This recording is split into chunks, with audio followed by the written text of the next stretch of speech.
Thank you. I really don't know how to act after that video. I kind of had a speech planned out, and I'm like, okay, it's changing gears now.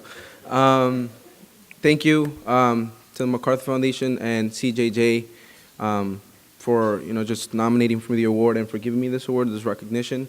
I really have to say that having gone through all the different obstacles that I went through and standing here before you today as someone who is now living a stable life, has successfully completed parole, is due to graduate this June coming up in 2015. Thank you.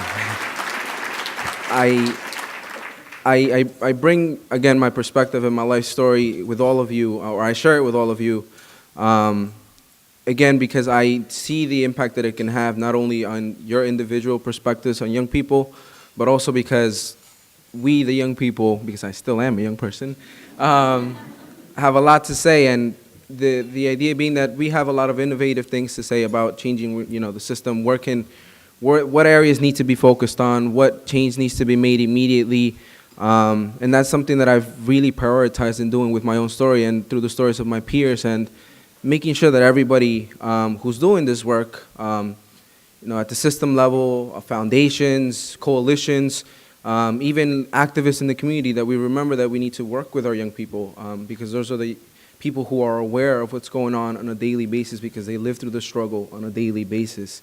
And it's important to highlight that as much as we've made a lot of progress in the last several decades with juvenile justice across the country, there's still a significant amount of work that needs to be done. And it's important that we start working with young people if we want to do reform that is meaningful and sustainable.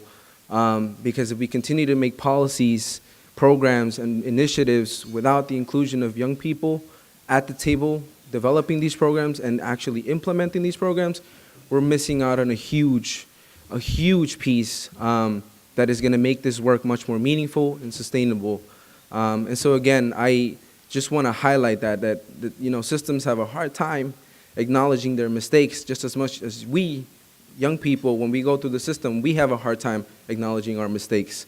And again, not everybody in the room, no system is perfect, nobody is perfect, but the reality is that we need to work collaboratively in conjunction to make reforms happen that are meaningful, not only for the people who are working in the system, but for the young people who are being impacted by the system. And so rather than, standing here and telling you my life story all over again, which you can read in the bio, or read online somewhere, because again, my record is out there, I just want to highlight that, my life story is out there. I've made it publicly known what my background is, and I am not proud of it, but I'm also not ashamed of it. It made me who I am today.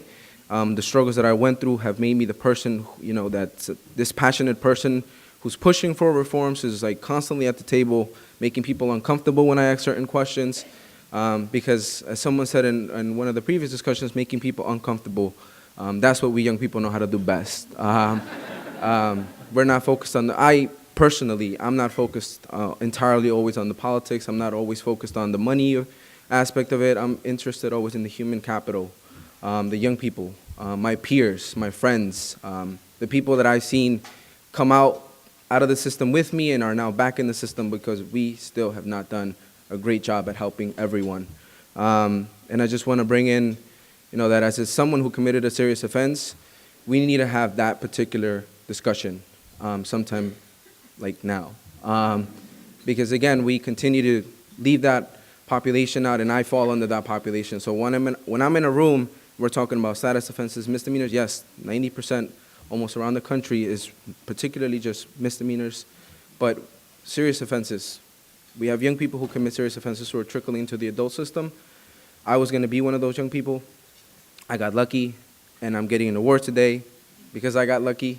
But as Glenn Martin, if some of you know him, founder of Just Leadership USA, always says, I wasn't the exception to the rule or to the system, but I was just offered exceptional opportunities by some exceptional people, amazing people, some of which are sitting at this table right here.